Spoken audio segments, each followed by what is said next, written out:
So இப்போ இந்த வீடியோவில் நம்ம பார்க்க போகிறது ஃபிக்ஸட் ஓவர்ஹெட் வேரியன்சஸை எப்படி கால்குலேட் பண்ண போகிறோம் அப்படின்னு தான் பார்க்க போகிறோம். ஸோ ஃபிக்ஸட் ஓவர்ஹெட் வேரியன்ஸ் தான் நிறைய பேருக்கு டிஃபிகல்ட்டாக இருக்கும். ஸோ அதை தான் நான் இங்கே உங்களுக்கு ஈஸியாக எப்படி ஞாபகம் வச்சுக்கிறது அப்படின்னு சொல்ல போகிறேன். ஸோ ஃபர்ஸ்ட்டு வந்துட்டு நம்ம ஒரு கிராஃப் மாதிரி வரைஞ்சிக்கலாம். ஸோ எக்ஸ் ஆக்சிஸில் standard hours, that is standard hours for actual output. எஸ்ஹெச்ங்கிறது இங்கே standard hours for actual output. So இதை மறந்துடாதீங்க. இப்போ என்னோட ஆக்சுவல் அவுட்புட் 10,000 யூனிட்ஸ்னால் 10,000 யூனிட்ஸுக்கு என்ன ஸ்டாண்டர்ட் ஹார்ஸ் அப்படிங்கிறது நான் போட போகிறேன். ஸோ நெக்ஸ்ட்டு ஆக்சுவல் ஹவர்ஸ் என்ன அப்படிங்கிறது ஒன்று. இங்கே வந்துட்டு PH in the sense possible hours. So இந்த பிஹெச் வந்துட்டு எனக்கு கேலண்டர் வேரியன்ஸ் வரைச்சே மட்டும்தான் இது வரும். அப்படி இல்லைன்னா நீங்கள் பிஹெச்சை யூஸ் பண்ணிக்கலாம். ஸோ ஹியர் பாசிபிள் ஹவர்ஸ் அப்படின்னா என்னென்னா, இப்போ சே ஃபார் எக்ஸாம்பிள் இப்போ நான் வந்துட்டு பட்ஜெட் வந்துட்டு 25 டேஸுக்கு நான் ப்ரிப்பேர் பண்ணியிருப்பேன். So 25 days into 8 hours work பண்ணுவாங்க அப்படின்ட்டு நம்ம பட்ஜெட் போட்டிருப்போம். But actually they have worked for actual working days பார்த்தீங்கன்னா எனக்கு 27 டேஸ் ஒர்க் பண்ணிக்கலாம், இல்லை எது வேணால் இருக்கலாம். அப்போ 27 டேஸுக்கு என்ன possible working hours? That is 1 டேக்கு 8 ஹவர்ஸ் நான் ஒர்க் பண்ணுறேன் இல்லையா? So 27 into 8. So this is my possible working hours. So பிஹெச்ங்கிறது possible hours based on actual working days. So next எனக்கு இன்னொரு பாயிண்ட் வருது பட்ஜெட்டட் ஹார்ஸ். ஸோ பட்ஜெட்டட் ஹார்ஸுங்கிறது இந்த 25 இன்ட்டு 8. ஸோ ஸ்டாண்டர்ட் ஹார்ஸுங்கிறது என்னோட ஆக்சுவல் அவுட்புட்டுக்கு எனக்கு எவ்வளோ ஹார்ஸ் தேவைப்படும் அப்படிங்கிறது standard hours or actual fixed ஓவர் ஹெட்ஸிங்க. இப்படி கூட ஞாபகம் வச்சுக்கோங்க. ஸோ இது ஒரு ஜஸ்ட் இந்த பாயிண்டில் உங்களுக்கு ஈஸியாக இருக்கும் அப்படிங்கிறதுக்காக தான் இந்த பாயிண்ட் நான் போட்டது. ஸோ இப்போ இங்கே வந்து ரெண்டு ரேட்டு தான் இருக்குது. ஒன்று ஸ்டாண்டர்ட் ரேட்டு, இல்லைன்னா இன்னொன்று ஆக்சுவல் ரேட்டு. ஸோ 2 ரேட்டு தான் இன்கர் ஆக போகுது. ஸோ ஃபஸ்ட்டு நம்ம ஒரு லைனை ட்ரா பண்ணிக்கலாம். ஸோ இந்த லைன் வந்துட்டு எது வரைக்கும் அப்படின்னு பார்த்தீங்கன்னா இந்த பட்ஜெட்டட் ஹார்ஸ் வரைக்கும் எனக்கு கனெக்ட் ஆகணும். So standard rate into standard horse, standard rate into actual horse, standard rate into possible horse, standard rate into budgeted horse. So இது எல்லாத்துக்குமே கனெக்ட் ஆகுது. ஓகேங்களா? ஸோ இதில் நம்ம ஒவ்வொன்றுக்கும் இருக்க டிஃப்ரென்ஸை ஒவ்வொரு வேரியன்ஸாக நம்ம பார்ப்போம். ஸோ இப்போ இதில் ஃபஸ்ட்டு வந்துட்டு வருது efficiency variance. So that is இங்கே ஸ்டாண்டர்ட் ஹார்ஸுக்கும் ஆக்சுவல் ஹார்ஸுக்கும் இருக்க difference is called efficiency variance. So then actual ஹார்ஸுக்கும் பாசிபிள் ஹார்ஸுக்கும் இருக்க difference it is set to be capacity variance. சரிங்களா?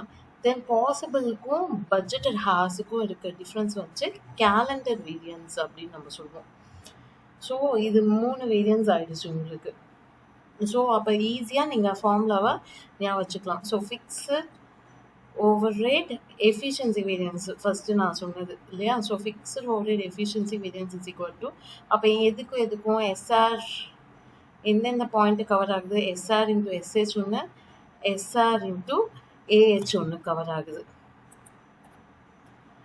So here SR into SH minus AHும் SRும் கவர் ஆகுது. கரெக்டா? ஸோ இந்த 2 point SR into SH, SR into AH இது வரலும் கவர் ஆகுது. ஸோ இது எஃபிஷியன்சி வேரியன்ஸுக்கு. So next I have what fixed overhead. Capacity variance. So remember this term, capacity variance. So அப்போ இங்கே என்னென்ன பாயிண்ட் எனக்கு கவர் ஆகுது? எஸ்ஆர்லேருந்து ஏஹெச் ஒன்று கவர் ஆகுது, எஸ்ஆர்லேருந்து பிஹெச் ஒன்று கவர் ஆகுது. So SR into AH minus SR into BH, that is possible hours, இன்னொன்று actual hours. So again next நமக்கு இன்னொன்று என்ன இருக்குது? Fixed overhead calendar variance, right? So calendar variance is equal to, அப்போ இங்கே என்ன பாயிண்ட்? எஸ்ஆர் அண்ட் பிஹெச் ஒன்று, பிஹெச்க்கும் பிஹெச்க்கும் இந்த ரெண்டுத்துக்கும் இருக்க டிஃப்ரென்ஸ் தான் calendar variance. So SR into BH minus SR into BH. So இது என்னோட கேலண்டர் வேரியன்ஸுக்கான formula. So next what else we have volume variance. Volume வேரியன்ஸுங்கிறது இஸ் நத்திங் பட் இது எல்லாமே இந்த all three together is set to be volume variance.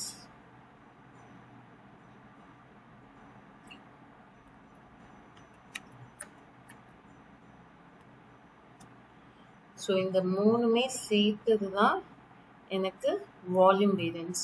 So அப்போ எங்கெங்கே எனக்கு டிஃப்ரென்ஸ் இருக்குது? எஸ்ஆர்லேருந்து I have difference between BH, fixed overhead volume variance is equal to SR into SH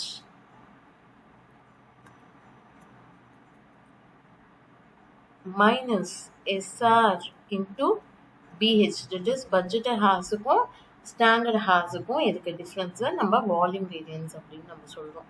so இப்போ 4 ஃபார்முலா உங்களுக்கு ஈஸியாக ஞாபகம் இருக்கும்னு நினைக்கிறேன். So once again we have expenditure variance. So expenditure variance is nothing but இங்கே AR-க்கும் AFOH, that is actual fixed overheads-க்கும் ஒரு line நான் draw பண்ணிக்கிறேன். அப்போ another term we have is fixed overhead expenditure variance. So expenditure variance-க்கு இங்கே AR-லேருந்து I am joining a line between AR and AFOH. So அப்போ இங்கே வந்து எனக்கு expenditure variance வரும்.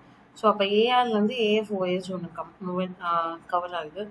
தென் அப்போ இங்கே இது ரெண்டுத்துக்கும் இங்கே வருது இல்லையா? ஸோ எஸ்ஆர்லேருந்து பிஹெச்க்கு ஒன்று கவர் ஆகுது, right? So my fixed overhead expenditure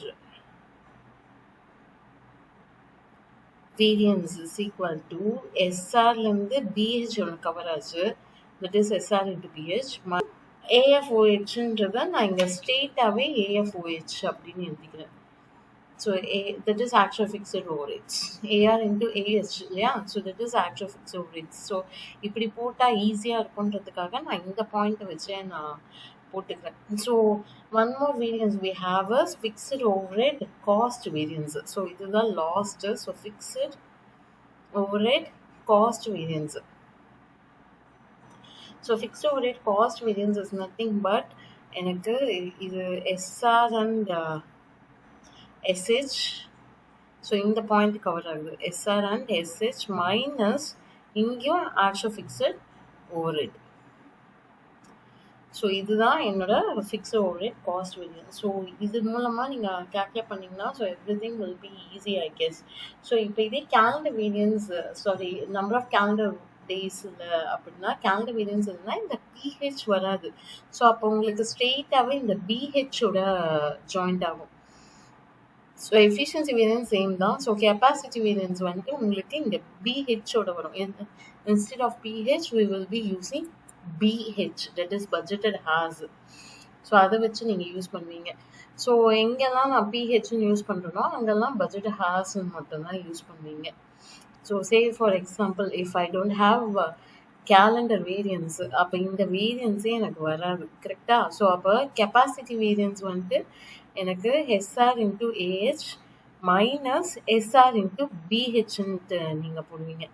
இங்கே பிக்கு பதிலாக, தட் இஸ் பாசிபிள் பதிலாக இங்கே PHன்னு நீங்கள் போடுவீங்க. ஸோ அது மட்டும்தான் உங்களுக்கு இங்கே டிஃப்ரென்ஸ் இந்த. ஸோ நம்ம பிஹெச் வந்துட்டு இந்த 2 ஃபார்முலாஸில் மட்டும் தான் யூஸ் பண்ணுறோம். ஸோ கேலண்டர் வேரியன்ஸே வராது இப்போ number of working days change ஆகலை அப்படின்னா. ஸோ கெப்பாசிட்டி வேரியன்ஸ் மட்டும்தான் இருக்கும், அதில் மட்டும்தான் உங்களுக்கு சேஞ்சஸ் இருக்கும், மீதி எந்த ஒரு சேஞ்சஸுமே இருக்காது. ஸோ ஹோப் இந்த வீடியோவை பார்த்துட்டு உங்கள் எல்லாருக்குமே எல்லாமே கிளியராக இருக்கும்னு நினைக்கிறேன். தேங்க்யூ ஃபார் வாட்சிங். Please subscribe our channel. Thank you.